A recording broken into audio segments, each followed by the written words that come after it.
Ladies and gentlemen, welcome to the Reseller Locker Room, episode 60. And we're sitting down with the man of the hour, Primo Kemo. Don't go anywhere.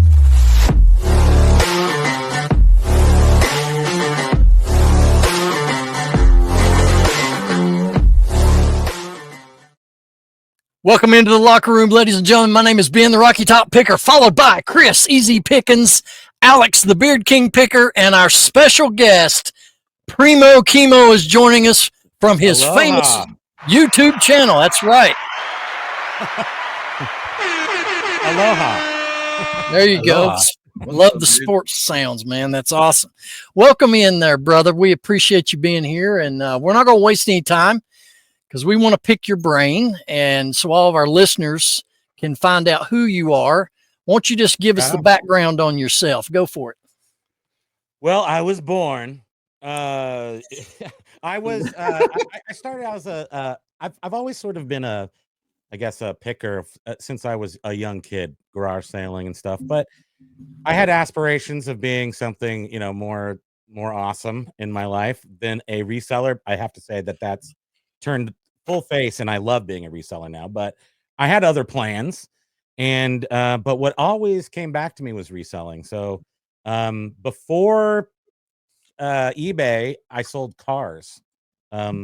Not full-time or anything. I would just, as a kid, even like 17 years old, I would just see a car sitting there, and I would go maybe a couple times. I figured out how to buy them, go to the owners, figure something out.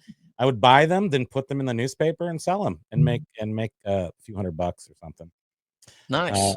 And then what else did I do? My wife's over here. She's going to remind me what to say. Okay. Then I did some other stuff. I was on the radio. I would say I started in the late 20th century buying and selling for money, for an income. I've had a restaurant in between, a tiki bar, and Nice. I did a bricks and mortar store with mid-century modern, Danish modern, really high-end stuff. And that was just like furniture, mostly furniture, real big items, and shipped all over the place, Japan even. Before that, actually, I did video games and pinball machines, and I shipped those all over the place. So Wow. I started with really big items, and then now I'm like kind of like in my mid 50s, and I want everything to fit in an envelope. Well, with this movement, stuff, bye, stuff, bye. Definitely.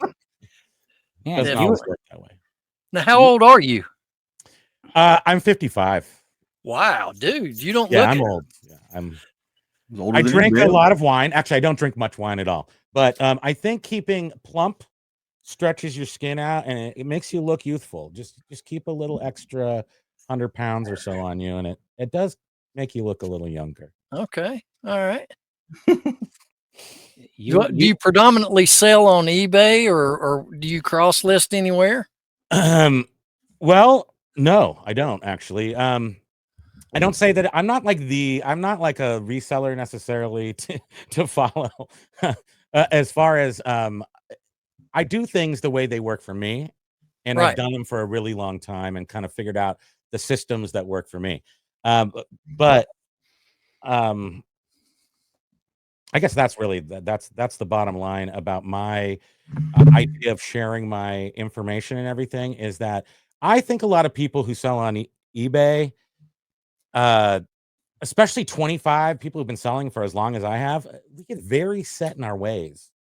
Yeah. And I'm hoping that when I'm sharing my new journey kind of here with this new eBay kind of thing, which it is new to me, I would say, because since the change last June, where everything changed for us, at least.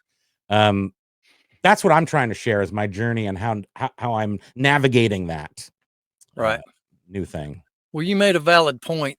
You've got to kind of get into it and figure out what systems will work for you, because it works differently. Everybody does this business differently. And so, there's no concrete path to success except to be active. You know, other than that, you have to come up with your own mechanics of how you want to do it. And I've got the ADHD pretty hard. So I have a lot of systems that I've put in place just to keep myself working right. You need to hang out with Dave then. You two would be two peas in a pod. I don't know. He seems a little abusive sometimes. I'm sure we get along, but I don't know. I feel like I'd have to be on like a little battle. I'd have to have my battle helmet on. Okay. How long have you been on eBay full time then? Reselling full time? Off and on since '99. But 2019 is when I just said, that's it. I'm done with the world. I'm going in, and again, I bought tons and tons of stuff over the years. Speculative accumulation on computers. I cleared out a lot of the colleges around here in the late 90s, I guess. 15 cents a pound. I was buying Macintosh computers, Apple Lisas. Like, I was just early, and I got a lot of good stuff. But I sold the stuff that worked, and I sold the stuff that was expensive. And then I stored all the other stuff for decades almost. And wow. My actual podcast is called Fracking the Horde. And that's what it is. It's getting down and down and down into the stuff, the broken stuff. I have probably 24 Commodore 64s over there that they just need to be reassembled and tested. And that's sort of like since 2019, that's what I've been focusing on. I sold all of my collectible video games, well, most of them, that were working. So I had a whole bunch of Nintendos in the boxes, everything. So I've just been doing that for the past 5 years, I guess. And that's all in that warehouse. That you have a pretty big size warehouse, right? Or storage? No, all the stuff, all the good stuff is like in our house. So we moved it here during the bad times, and then it's never left. And it's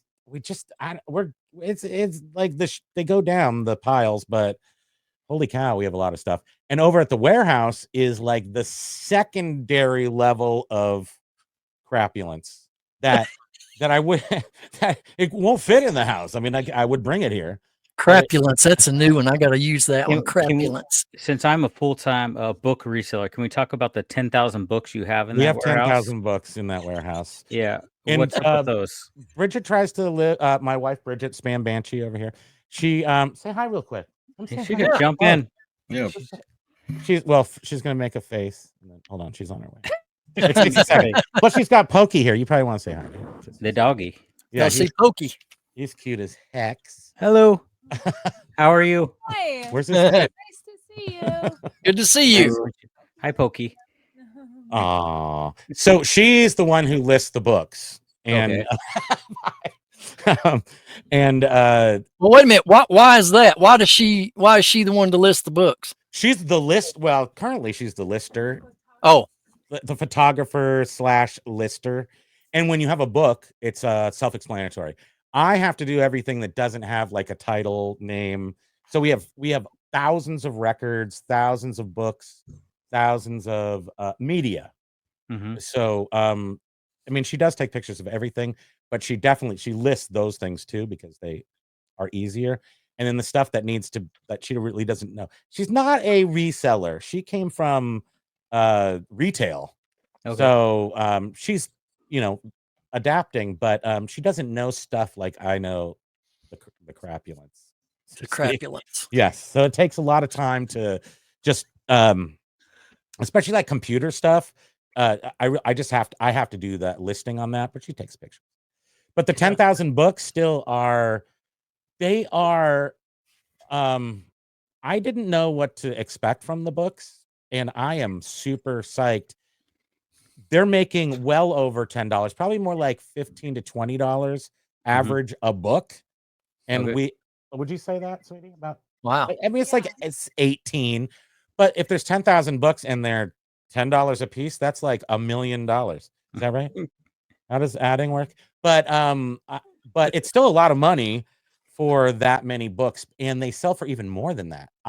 Books are amazing, and they follow the pattern of just put it in. Ship. Yep, and a poly bag. You have a totally different store for media, right? You guys have 2 different stores. 3 stores. 3 stores. Wow. Yeah, we did. So we fell apart in June of this year, and I had to just redesign like all the stores. So we had 1 store. We had 2 stores. One that we just put crap in. One that we put everything else good. I don't know, just the way we'd always been doing it. And that one's called Old School Artifacts. That one is now we just sold like a $2,000 item and $300 item. Mercedes parts, like good, like really like almost art furniture, things like that. Now are the only things on there. Junk Drawer Empire is now like our main store of volume of stuff. I like that name. That's a cool name. Yeah, that's cool. And that one's really picking up. Like this past week is out of control. And that's where we put everything that isn't that wouldn't fit into that Old School Artifact store. In the boutique store, it's like regular stuff. And then everything media, so video games, records, books, those all go into Omega Moon Media. That's our media store. And that thing is blowing up too. Like we're almost about $100 a day in the media store. I guess I would say the junk drawer is running like almost not quite 200. Wow, a day. So that's what size? Hold on a second. What size are these stores? So like your junk drawer. Junk drawer is like 178 items now that started at 300 in November. Well, we didn't start it in November, but we had 300 items in November. We're listing 10 items a day and selling more than we're putting in there currently. Nice. And Omega Moon Media started at over 2,000 at the beginning. I'm talking the beginning of the season, and is now down to 1,600, and we're listing 10 items a day roughly. Okay. So can I ask, what is the theory behind having multiple stores? Are you getting more repeat buyers by doing that? For people, J-Ride is the reason why. I was I'm old. I'm doing this. It's not working. My sales have gone down for a year. And in June of this year, we had a $12,000 June in 2023. 2. When was the last time things were good? No, 2023. We had a $12,000 June, our biggest June. And then July, everything just dumped. And then this year in June 2024, we had a $2,000 month. And I wasn't paying attention. We're just going through the motions. I'm like, well, we're not really shipping that much. I'm not going to look at the numbers quite yet. And when I did, that was a shock. So I shut down YouTube. I shut down everything, reorganized the stores. Yeah, I'm sorry. I did shut down YouTube. Took the month off. And rearranged the stores so that the boutique store where I put my super, super high-end pricey items, I'm not going to promote it, and people want this stuff. It will sell when it sells. Okay. So the sell-through rate thing isn't. I sort of squashed it on that one store.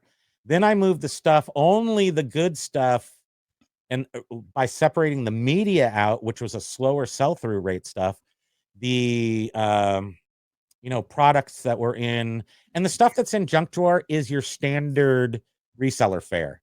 Like recently we sold Cutco knives and those stupid horses that everyone loves, the Breyer horses. Just classic reseller stuff. All vintage stuff. This is interesting because we've spent a great deal of time on the show not every show, but we talk about cross-listing. If your sales are down in eBay, won't you cross-list over to these other platforms? But what you're doing, rather than spreading your merchandise across multiple platforms, you're just increasing the size of your footprint on eBay with these multiple stores. Yes. Which I've never considered that personally for me until you were just now talking about it. Well, it was J-Ride that I get super annoyed. I get annoyed with people, and but sometimes it just a certain way somebody says something, and it just gets past the brain It clicks. barrier. It clicks. And he's talking sell-through rate, which made me kind of like go yuck. And then I was like, but I'm sucking so bad. It has to be me. It's not like everything was fine and then it just all turned to crap, but I haven't done anything differently. So it has to be me. So then I'm like, okay, what are these new kids doing these days? And then I adapted that piece of what he was saying. Not the stuff he's selling but that sell-through rate piece, it's turned our stores around for sure. Now you're doing basic level subscriptions, right, on your eBay stores, right? Or is it larger ones? The $21 a month one. Yeah, that's the basic store. Yeah. On all 3 of our stores. And of course, Omega Moon Media, which has 1,600 stores, I reset the 2 stores every week. So the Junk Drawer and Omega Moon on Friday morning, I end everything that doesn't have offers out on it, and I relist it all. I restart in the case right now. I'm restarting sales that are happening right now. Now, do you relist or do you sell similar or end and sell similar? What button do you hit? End and sell similar, yeah. And that's what we were calling that the nuclear reset, where you just. But I was doing that every day. I did it for like 8 months, every single day. I just like reset my whole store, and then it did stop working. So you have to leave that stuff in there for, I think a week is like pretty solid. But I will tell you that on Friday, Black Friday, I restarted because I get up at like 5 o'clock in the morning. So I do it on the East Coast, 5 o'clock in the morning. Pretty much gets most of America, like before most of America's shopping. So I restarted it on Friday morning, and on Sunday morning I did it again because I'm like, it's Cyber Monday. No, I'm sorry. Monday morning I did it again, Cyber Monday, and it worked. It was very effective. Wow. So moving product, because the prices are lower, I'm moving tons of product, and my income is increasing not as much as product I'm selling. So I'm selling 50% more product and making 29% more profit. Does that sound right? Am I saying that right? So it's velocity. More volume. Yes, more volume. And that's what I wanted. That's really what I wanted. How's your fourth quarter shaping up compared to last fourth quarter? No comparison. We're killing it this year. Really? Really well. I mean, it's not, and it's only the things I've said. There's like nothing. I think our merchandise is really pretty solid, but it is vintage Mercedes parts, vintage housewares, nothing. Where are you sourcing your higher end items for the higher end store, like these Mercedes parts and these higher end things? I mean, I think you would have to say it's from relationships. I mean, that's one thing that people say, that you have to have these relationships. I mean, these are people. The Mercedes parts comes from somebody I've known for 20 years, who retired, and I just happen to be in the right place at the right time. Network and connections. There's no way to do this business successfully, permanently, full time without connections. Yeah. Where are you located at, man? Sorry. I'm in Burlington, Vermont. And I think I have, we definitely have, I have competition here, but not really. Wow. That I gotta be honest. That totally throws me off, because I thought you guys were in Hawaii the way you all do. My heart is, I'll tell you that. Aloha, every show you're aloha, and I'm like, man, what's it like to be a reseller in Hawaii, dude? But yeah, where did the whole aloha thing start? You're a fan of Hawaii, or you visit Hawaii a lot? I grew up in the Bay Area, Palo Alto, and so Hawaii was our Florida. Like in the East Coast, we go to Florida. You just went to Hawaii, so spent a lot of time there. And well, you had a tiki bar, Alex. I know. I did. It was a full restaurant. I mean, like 3,500 square foot. I was going to say, I didn't want to interrupt him, but you and Ben have a lot in common, because he did we restaurant. You were both DJs at one point. Yep. Oh, wow. Yeah. So I'm like, wow. I have to say, owning a restaurant is stupid. I don't think I would ever do that again. Another thing you have in common, Ben has a lot of relationships too. Yeah, he ain't lying. But no, I mean, I was a mobile DJ. I didn't do radio. I made more money as a private DJ. You know, parties, corporate events, weddings, stuff like that. And then I had a barbecue restaurant for 4 years. Oh, that would have been good. Full service, full bar. I done all that. It's a nightmare. Wouldn't never do it again. Nope. I mean, I was like pretty much just, I mean, you would do whatever you could to save a nickel. So most of my job was like mopping the floor. Like that's what I ended up doing in my own restaurant. I did eat a lot and had a lot of drinks too. I didn't do that. I had people mop the floor and clean the bathroom. I wouldn't do that. Someone's got to taste the food and make sure it's good. I had a taster. I was in the kitchen. I worked kitchen a lot. Did you? See, I'm I'm a mixologist. So I can make cocktails. I mixed a lot of drinks. That was what the restaurant was based on. Back in the mid 2000s, we had a restaurant with $20 drinks. So we were cutting edge. But the crackheads in the kitchen are the ones who take all the money and all the booze and everything. And that's why I had cameras in my kitchen. I could keep an eye on cameras, and we would watch the people steal money out of the till. Yeah. And then my partners wouldn't let me fire anybody. It was more of a partner thing, I guess. It was a very frustrating experience, I have to say. You know what's not? Reselling. I love it. eBay, I love you. Please. Show me some favor. Please don't take it away. I'm just afraid they're gonna like pull the rug out, and then that's gonna be that. You had your fun. Now we're gonna give it to somebody else. Yeah, no doubt. Well, that's interesting that we do have a lot in common, as Alex said. You're right, though. It's every business that you're involved in, and I've started a lot of businesses over the years. Is they all come with their own set of stress, no matter what you're doing. There's always positives, negatives. There's always stress that comes with anything that you do, basically. And there's very few times that you're just sitting there counting out the money going, this is mine. Yeah. It's always like, well, here it is. And then you got to have it. What about me? So reselling is the one thing where I actually do end up having a little bit of money left over for myself. Yeah. Alex, you have questions. You said you had a notebook full. I do. I want to kind of rewind a little bit. Sure. When did YouTube come into play with reselling? When our eBay life fell apart last year in June. What's that? Yeah, June. We struggled through the summer because the summers are always kind of bad. And then it didn't start again in September, and we're like, boy, this is nuts. And we saw a video. I can't remember what exactly. I was watching YouTube now because I'm like, what are we gonna do?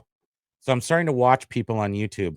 And what happened was Daily Refinement, Rockstar Picker, little thing happened. And I'm like, I'm going to get up on YouTube and talk about it. And I got like a whole bunch of views on that for my very first eBay video because I was talking my opinion on these people talking their opinions.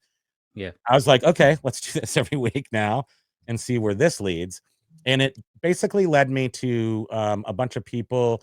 Hayfro Sells was the first person to kind of contact me and be on my show, and we sort of talked about things and how the resets were working, and I was doing this nuclear one and he was doing it every 4 days, and we were starting the experiment process back in October of last year to figure out how we got so turned upside down after 20 plus years of everything going pretty much one direction. To being not working right. And we know what happened. The bottom line is that they took away all this exposure to then charge you for it. And that's what they did. That's all that they did. But that's what they did. And now we have to deal with it. So speaking of paying for exposure, what are you promoting at on all your items? Junk Drawer Empire across the board gets 5%. On a dynamic ad campaign. Mhm. So I use the dynamic and then cap it at 5. I don't know if that does anything, but that's how we do it. And then media gets 8% because it's media. So Hmm.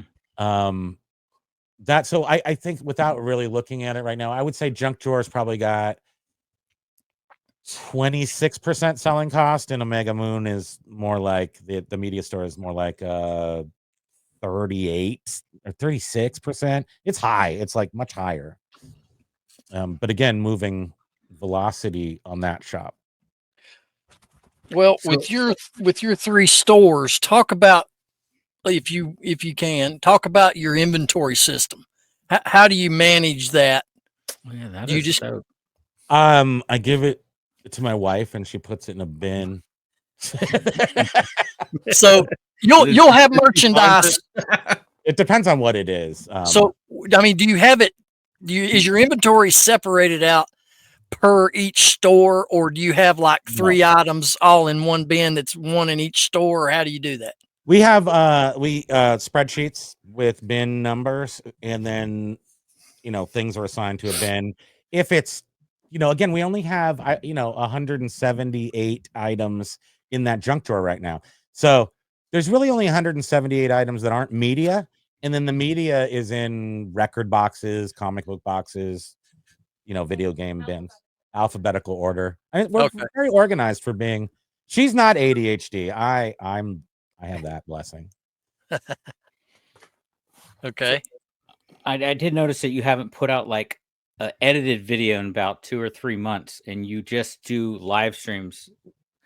Is that because you hate editing, or you just found you got more exposure? It gets pushed out more by YouTube doing the live streams. Live streams get you people come to the live stream for the live stream, but then they don't have a lot of legs, so people don't. I don't think, at least I can't really, I don't see that. I see some people go back to old live streams, but for the most part they become unfresh. I think that's what I think. So it would be better if I did do edited videos, and it may come to that because we're just getting busy on eBay, and I want to pretend that's going to continue into next year. So we might have to start doing edited videos just to have the time. Are your live streams like every week? You have a set time for your live stream every day, or Monday and Wednesday at 1. Monday, Wednesday. Okay. But I do, like, again, the ADHD thing is like it plays a part in a lot of things. And one of the things is I get all spun out. So I'm spun out a little bit before the show, I'm spun out after the show. And Now, are you getting spun out so you talk more? What's that? It just means I'm hyper. I'm so I can't concentrate. I can't bring myself quit ringing that bell. I can't concentrate. I can't get like back into the working. So I need to work, and that takes a tremendous amount of concentration for me. Chris, your face when he said spun out, you're like, huh? Spun out we talking about? Yeah, I smoke a bunch of meth every before every show just to have fun. That's not true. I don't do that. Thank you. Drugs are bad, okay? What else can I help you with? Listing. Let's talk about some listing. Are you doing a set amount every store, like an item amount, or are you doing a dollar amount that you're trying to hit when you list? So the goal is to do a dollar amount, I would say. Best practices. Do we do that? No. We do. I'm lucky to get the number of items listed per day done for the most part, and that's why I'm definitely seeing, the inventory is slipping right now, because I'm really just sitting there going, I'm trying to do 10 and we just sold 23. So that might have to change here pretty quick. So what's your favorite form of sourcing? Like, what do you guys do the most? Estate sales, flea markets? Well, like I said, most of it. Basically, so I'm 55 here. You're still pulling out of your old stock. I mean, I'm telling you, we go through the best estate sale you've ever seen is our house. I mean, those Cutco knives that we just sold for like $380, those were sitting in our dining room. I went in there to find some pull out some a Christmas crap, and it's just like here's $100, here's $300. I don't even know what we have anymore. How does So a like custom not qualify for the top store? Well, you mean to pay for it? What are you saying? I'm sorry. Like it seems like you only put your higher end items in the one store. I can't remember all the names of the stores. Oh, right. Well, the high. I mean, when I'm just talking about like art and furniture in that top store. Like really higher dollar item. No. Yes, but no. So the stuff that I'm putting in that main store has to be something someone's just going to type in or like want it really bad. So if you were to go look at old school artifacts, where there's only a couple of them on eBay. Yes, exactly. None. You don't need to promote it. You don't need to, but it might sit there because it's expensive. So on old school artifacts right now, we sold like $2,000 these tiki pieces of art, and these things, I bought them for $75 20 years ago. Then they sat in a closet, and now they've matured. That's awesome. Like a fine wine. That reminds me. So, would you consider yourself to be a big proponent of sell what you have? Sell what you got, and consider what you got. Do you need it? I mean, I have a lot of I don't need it. Like so much of the stuff I have, I didn't need to be keeping it for this long. It just happens. Piled up. So that's why I'm like fracking the hoard is selling your death pile. Yeah. And that's so I would say all that stuff over in the other warehouse just can sit there.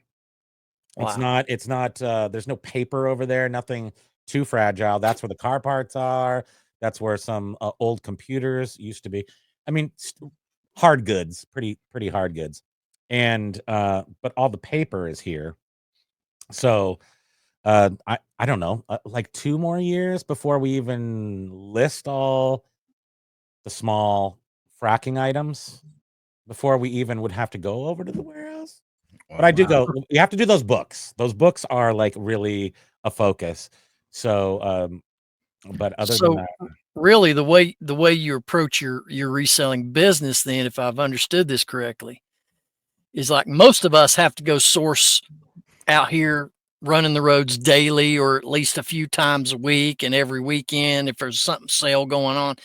You've accumulated enough to where you don't have to fit that into your daily schedule or your weekly schedule. I ran what I call the poop loop for years and years and years. And it was, the 10 stores and you did and that's where that's where I made all my friends, all the acquaintances. Connections. I got to write this stuff down. Poop loop. The poop loop. And that was, I mean, I would drop her off at work. I would, do 10 thrift stores every day. And then all that stuff is still sitting here. You're gonna try to go meet some friends, Ben, at the poop loop? Poop loop. I wrote this down, by the way. What was that other word? Crapola? It was something. Crapulence. Crapulence. Yeah, let me write that down. Jason Lux Garage, you don't have to do the poop loop. You have enough stuff. You could sell your stuff. Yeah, Jason. quit doing the poop loop. I will tell you that one of the things we did a good point there. But because reselling isn't just selling the stuff you gotta inject some sort of, there's a thrill to it when you go find stuff and you can, resell it. So we started in June for the first time in quite a while. We went out to garage sales. The very first one we went to, we pulled a Dawn Post mask sold for $900, and the first generation Scream mask. Oh, wow. That's from the same sale. We left dozens, huge, big Dawn Post mask. I don't even know what we left behind, but it did kind of reignite our thrill of the chase a little bit. Yes. And I think that helped us a lot. I think that really gave us sort of the reinvigorated our efforts. Everything kind of came to the head in June, and we're like, oh, we're going to die. And so then we just started throwing everything at the problem. And one of them was going to source more, even though we have so much stuff. And it paid off. I mean, it did. Well, it's out there. For sure. Yeah. It's the thrill of the hunt. It's the item because it's new and fresh to you. Love it. You know, when you have stuff that's set around your house forever, you know, oh well, it's just Yeah. it can just collect more dust. But you get something new every time you get something new, it is exciting. It certainly is. And when people pay you the money, oh man, feels so good. That screen mask, dude, that's killer. It was, and we were pretty. It was an exciting few hours there, going back and forth and going, what did we actually get here? Oh, Yeah. we better go back there before anybody else comes. Buy everything. Go ahead, That was Alex. very exciting. Well, I got nothing. I was reading something. Oh, you don't have any more questions? Nope. That's it. I answered Right. everything, so you guys are all going to be Yeah, we're done. forever successful on your giant fracking the horde and experience. No, you promote, right? I do, yeah. What percentage do you normally stay in? The 5 and 8. So the Junk Tour is 5, and the Omega Moon Media is 8. And it's across the board more because it's difficult to. I mean, I don't want to spend all day figuring out which things to promote, which things not to. Another reason why these 3 stores have different angles, you know. Yeah. Yeah. It makes it easier to use them. And we do have a 4th store called Weirdo Vintage, which we haven't activated yet. So I think it's interesting. So we were going to start a clothing store because we have so much vintage clothing. But then we're like, do we really need to do that? Or can we just kind of drip it into the junk drawer store and not get into a whole clothing and returns, and like, I'm not really sure that that's really the right way to do it. So we held back on that, and cross listing mostly just out of time and maybe a little obstinance. Like, I just want to make eBay work. I just need to make eBay work. You must work eBay. You did mention, I think it was in the car vlog you guys did, about the list perfectly for books. Yeah. It was like, I think I have AI vision list assistance. What is that exactly?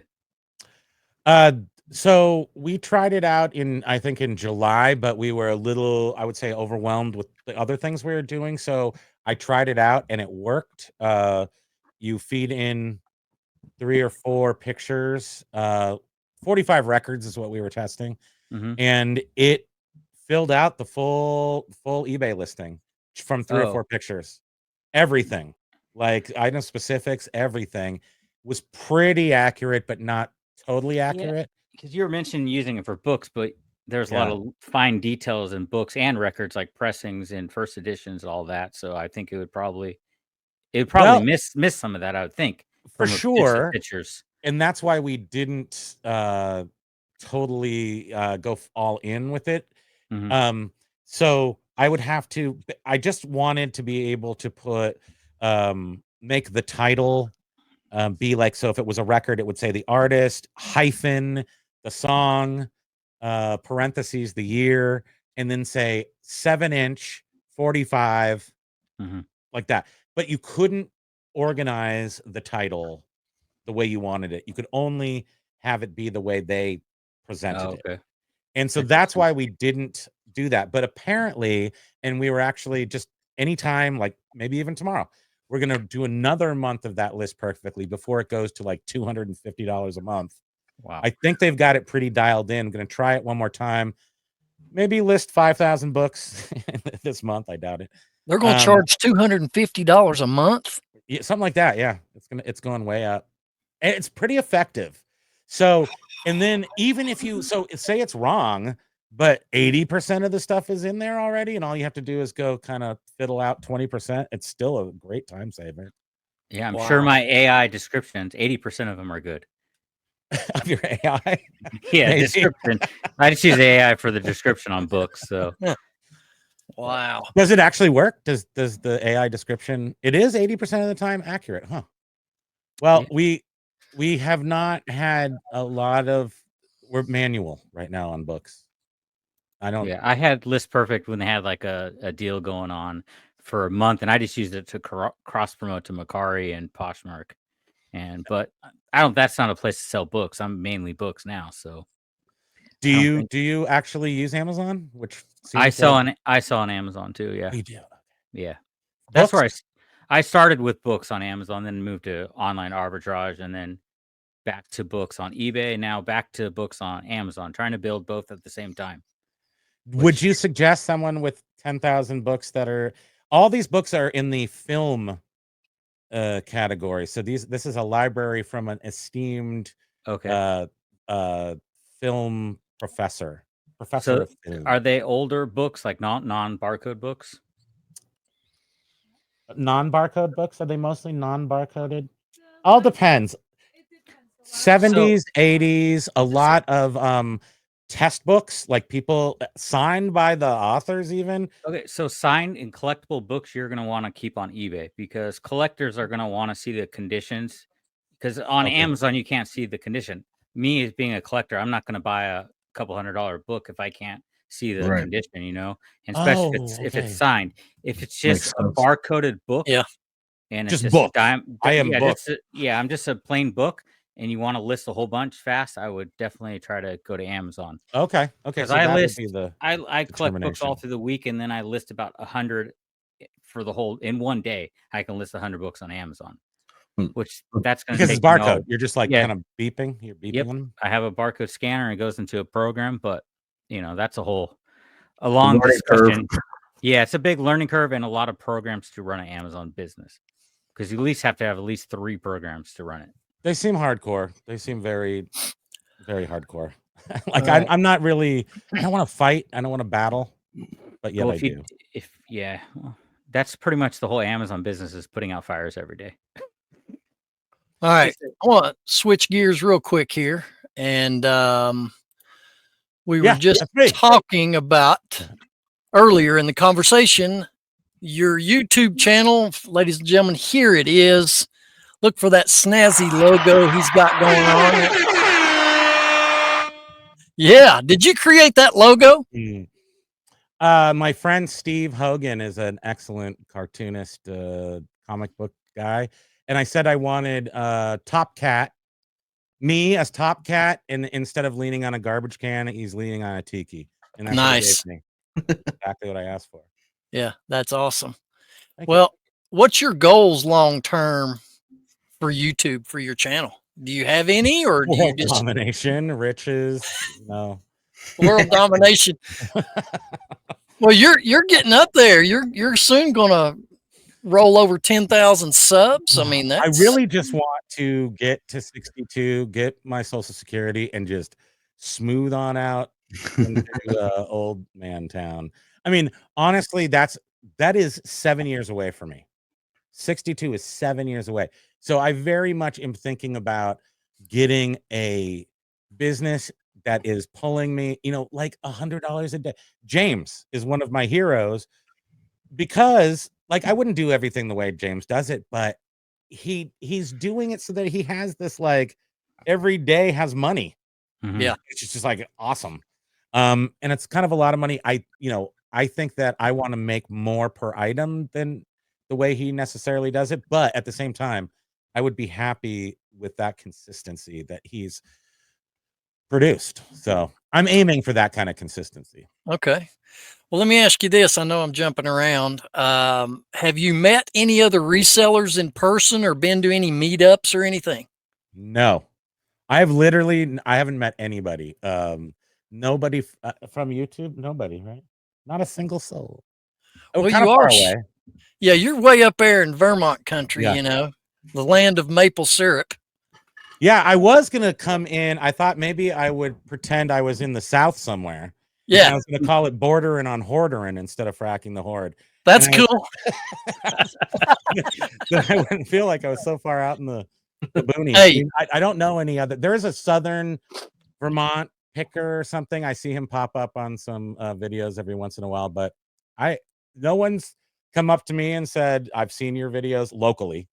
So I don't know. I may just be completely lost here. Well, you'd fit right in down here in Tennessee, man. I think I have a lot of fun.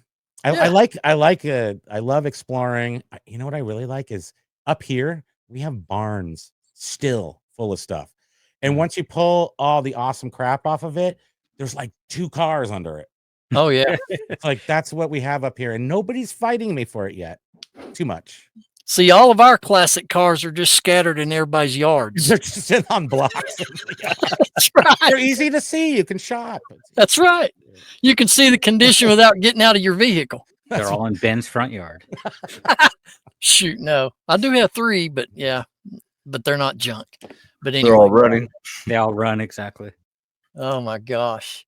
Okay, let's get to the segments here. And do you have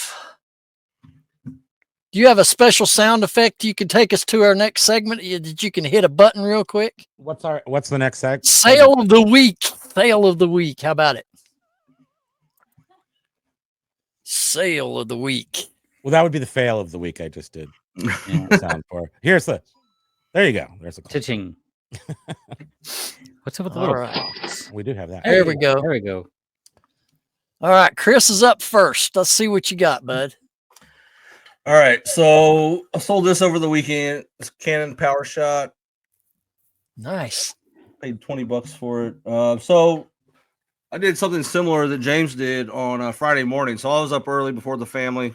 We all went to Arizona for after Thanksgiving, and I was up early Friday morning, reset my store, and ran a 20% off sale on anything under $250. Well, I had a pretty good result. I ended up doing like 13 sales over the weekend because of it. And to fill everybody in, my store has been stale for, I don't know, a month. Well, not really. I mean, I've listed a little bit, but I haven't been consistent lately. So it worked. Cool. So, about a $90 profit on that one. That's an excellent sale right there. All right, who wants to go next? I got a book. Speaking All right. of books, I don't have a Criminal Law Case and Materials 9th edition. I actually took an offer for $135 on this book. So Wow. that's a $2 book right there. That's what I paid Oh, for it. that's awesome. Wow. Nice. Those are So killer margins, man. That sold Yeah. over Thanksgiving, which it was my highest record of sales. So it did beat last year. So I think Wow. I had Oh, that's great. we had 33 sales and 16 Amazon. 33 eBay though. That's cool. 33 on eBay and 16 on Amazon. Damn, that's nice, dude. Excellent. Woo.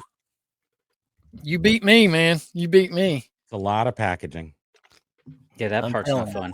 A whole lot of Yeah. that. Yeah, that's Yeah. right. Bubble. Wait, that was an expensive book, so that did go bubble wrapped in a box. You got to put it in a box. Okay. Yeah. Anything over $20, I put in a box. All right. Let me see if I can 130 Zoom for in. that little toy.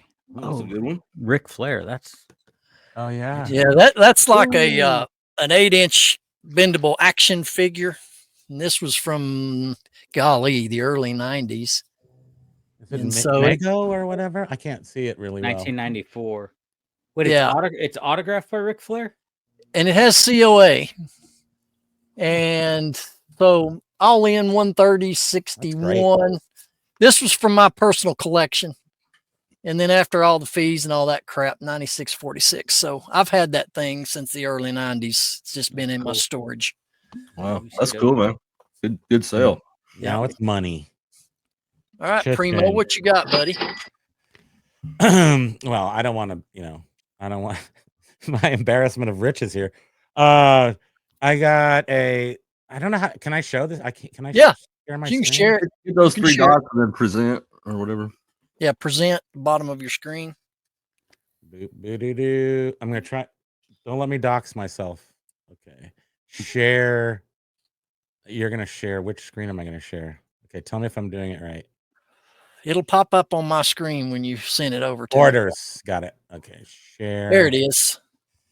So if you just look at the last, this is my best sale ever.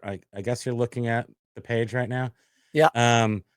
So for $4.50, I sold Cute Kitten Acting Like People photograph 5x7 original. This just came in a frame, and I'm like, if I name something a cute way, will somebody buy it? And they did. That's So that's hilarious. obviously the best sale that I've ever Yeah. made. Thank you. But if you were talking about money wise, and I'd also say Money. that's probably my worst sale, maybe. Well, we have the pathetic sale of the week. Okay, so that's Yeah. both. I think that's But that is- probably both. That's the coolest sale of the week that it sold. Creative sale. Come on, Yeah. look at the kitten. Was that a It's cigarette cute. lighter that I just saw? For Mercedes, we call those cigar lighters. Look at But yes, that for 73.37. Oh, I sell those 90. This was on this because this was a 30% off sale. Where else you gonna get it? So yeah, this was discounted pretty significantly. God, But I want to say because these are all crazy. from this week. This That's cool.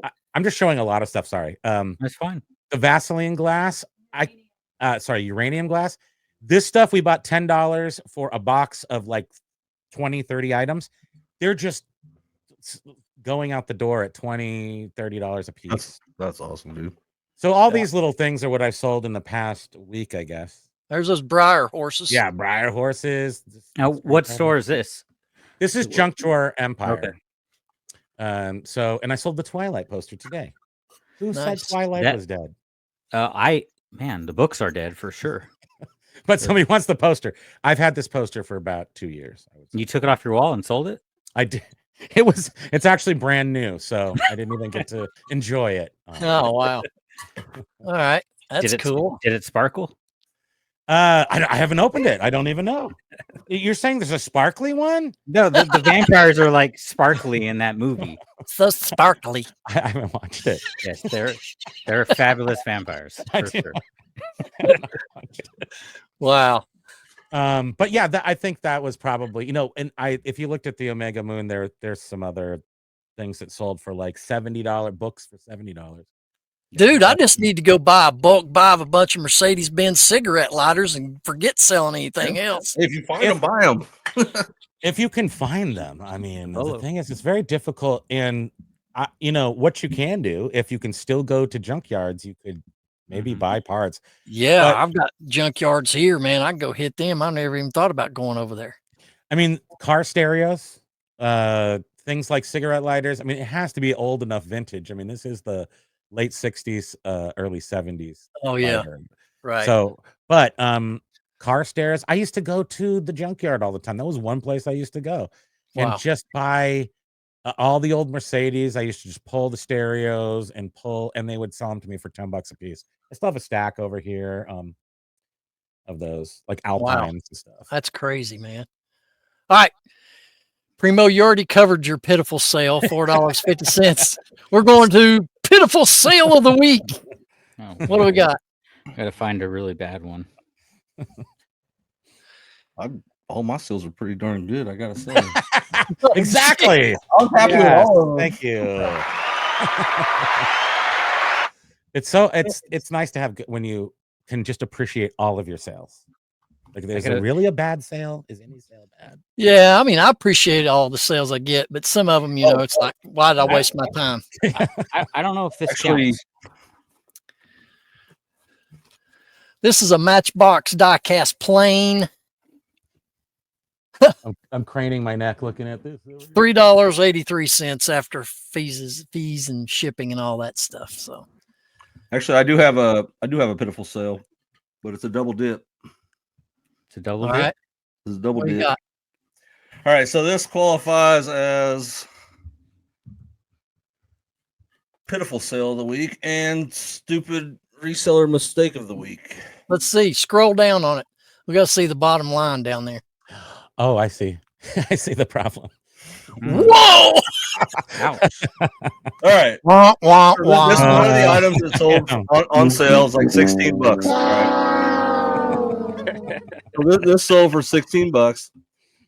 And as I pulled all my orders, I had them all out on the table. I'm packing up my orders. This guy, which is Cletus from Fox NFL for the Denver Broncos, freaking fell off the table and broke a little piece off of it. So I sent the dude a refund and then just sent the whole damn thing to him anyway. I was so irritated about it. Did you glue it? No, I gave him the piece and the piece that broke and Cletus, and I gave him a full refund and shipped it to him. Oh, I see. Well, expect a negative. Why? I'm just kidding. Because people, people. First, I sent him a message like, "Hey, man, I broke this after pulling the order. Do you still want it?" And then there was no response. So I said, "You know what? I just sent him a refund and packed it and shipped it and on to the next." That's definitely best practice. I mean, that's totally how I would handle the situation too. $10 hit. plus cost of goods, which was $6, so $16 hit. It happens, brother. It happens. But customer care almost is so much more important now than it ever has been. And I mean, it should be important, but you took care of them. Okay, we got the cute kitten again here. This is your pitiful sale. So cute though. Look at that guy. He's just all just looking outside. What's going on? And this was a photograph that somebody took and put it in a frame. We got the frame maybe even for free on the side of the street with a bunch of other frames, and because I wanted to put something in the frame, and the picture came out, and it was too good to just throw away. So we put it up there. I think I put it up for $37 to start with.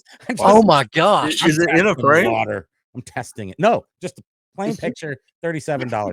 Nobody bought that though. It took a sale to get it down to $450, but at $450, this thing flew off the shelf. So I've heard of buying vintage photos. I'm talking like 1800s, early 1900s, selling those for a good amount of money because they do bring good, especially if they're in antique frames. But this looks like this picture was taken maybe early 80s, maybe late 70s. I'm going to say 1981. It says it right on there, but it's on the back of the picture, not the actual. Okay, 81, yeah. Yeah. And it was $4.99 shipping too. So somebody did pay $10 plus tax, over $10 for this. That's crazy. And I thank them. I thank you. I salute you. Thank you very much. I was one then, and that was my cat. That's crazy. It might be. You know what? I did also this week sell in Omega Moon. We sold a Bugs Bunny gold key comics. If you know comics, those aren't super collectible. And this one was a little ratty, pretty darn ratty. I had put it on maybe 8 years ago, and it just traveled to the new stores because I'm not gonna just get rid of it. It just sat there. Somebody bought it this weekend for $9 and then sent me feedback saying this was one that I lost in a move when I was 6. And it was like, well, that's why I kept it here. So this guy could, you got it back to where we live. It was anything will sell. There's a buyer out there for anything. And that is an example. Your cat picture is an example. And here's another one, guys. I was going to share the screen, but I didn't have time to get it. As I'm perusing through Facebook Marketplace, there is someone actually selling a 4-pack of toilet paper for $3. Yes. That's the good stuff. During COVID, it's sparkly Twilight toilet paper. Toilet paper was a premium during COVID, but I'm telling you, when you can go to the Dollar Tree and get a 4-pack for $1.50, why would you want to message somebody for $3 toilet paper and have to meet them somewhere to pick up a 4-pack of toilet paper? Does it say no low ballers? I know what I have here. Does it say that? No, it didn't. What brand was it, man? Is it double ply? I think it was Cottonelle, I believe is what it was. That's probably a good deal. That is good stuff. That shit ain't cheap. Angel soft money for this ass. That's right. We've got delicate pipes up here. We have to be careful. We have to use really soft stuff. That's crazy. All right. Let's get to the comment of the week, gentlemen. Viewer comment of the week. The mindless chatter that happens in our comment boxes down below. I picked one earlier, but it's not there anymore. So yeah, I don't know what happened. Too bad, so sad. We're selective. We pick a good one to read on the show. I'm gonna Chris, you found one? To all our listeners, because I don't think any of us replied to anything last week, so I apologize. Well, it's the holidays. I replied. Did you? I usually try to go back and make a point of doing it. I don't know if I ever got around. You at least have to heart. We're kind of busy with Thanksgiving and stuff, so everybody understands. How long does it take to heart? You got to heart. You need to heart your comments. I'll heart your comments. Okay. I think I heart them. Here's one from Lego Bug. What are your eBay stores? That's the one I should have replied to. Lego Bug. Mine's Forgotten Collectibles. I got some Lego in there. Go check it out. Alex? My eBay store is Book Dust Media. Mine is Rocky Top Picker. Very simple. And then we showed you what you want to name yours again there, Primo. Oh, sure. I was just writing yours down. Old school artifacts, Junk Drawer Empire, and Omega Moon Media. Omega Moon Media. Every time I hear Omega Moon, I do every 3 time words. You gotta have 3 words. that reminds me of those fraternities on the movie Revenge of the Nerds, the Omega Moos, and Omega Moon. I love that movie. Gamma 5, or whatever it was. Yeah, I yeah, relate with that movie. alpha betas, and yeah, I love that movie, man. Yeah, I ran away from many an ogre in my day. yeah. I thought you were going to say moon pies, but Ben, have you ever been to the Moon Pie Festival in Tennessee? That they have No, I every year? haven't. I haven't. I think it's in Knoxville every year. But I've been to the Moon Pie outlet store. They have a Moon Pie outlet store? Moon pies. They sell every flavor you can think of. Moon pies. Yeah. Where's I would like outlet a store? full adult size moon pie so I can just crawl into it and live there Yeah. for a short time. Yeah. You know, I wanted to mention this for anybody watching that watches my channel, if there are any. My last episode, I was going to the week of Black Friday. I told them on my other show, on my other channel, my last show I uploaded, that I was going to mark everything in my store up 100% and drop it to 50% markdown sale. I started that last Monday and I ended it last night, and it was close to about this time, which right now it's 9:45 Eastern. I didn't run 50 when I marked it down in the markdown. I run it to 55. And you all need to tune into the Rocky Top Picker channel because I'm going to go through the numbers on the next episode, show you how effective or not effective that was for my Spoiler alert, sales. he sold 3 things. That's a Tell lie. us now. Tell us now, sucker. That's a lie. You also told all of us they're watching this. You told us all that last week too. What happened? Huh? What happened over No, the he's weekend? trying to get the views. He needs the views on his channel. That's right. We got to tune in over there. Tune in over there. Tune into Beard King Picker the day before his video comes out. I know all his numbers, so I spill all the beans on my video coming out the day before his video. Spoiler alert on the Beard King Picker channel. But you know, in this business, guys, you all know this as well as I do, and many of you watching, you do this too. This is a business that you can't set and forget. You have to get in there and manipulate stuff all the time to spark action. And, you know, it's been my experience, and Primo, we kind of match up. You know, I've been on and off eBay since eBay platform started. And I remember running across eBay back when we had dial-up in the early 90s, man. And I'm telling you, I remember about 1,000 items on eBay, and that was it. And it was all auction. There was no buy it now at that time. But I bought a lot of stuff back then. It was fun back then. I liked it. Man, I got sniped left and right. It pissed me off so bad. eSnipe.com. That was good. That was my favorite. Golly. But anyway, Snipe. What is that? eSnipe.com was the first snipe where you could put in the auction and say the last 3 seconds and your Oh man. yeah, you'd have all these people bidding and you're sitting at the computer hitting that button. I hate when I'm trying to bid on something at eBay and I get all into it and then I lose it. Like I was buying a whole bunch of records, like rare records, and man, I lost a lot of them, but I won a lot too and spent a lot. Well, that was your only option. Your only option back then was to stay glued to your desktop and sit there hitting that button so you could win the item, and then somebody come in and snipe it in the last couple seconds, and you wasted all that time, and you get pissed off, and you bust through 5 computers because you lose your temper. I apologize for sniping everybody so much. But anyway, all right, gentlemen, this is the point of the program where we get to a point sometimes where we just do this. Well, no, we still have something. You forgot Okay. something. You forgot something. What did we forget?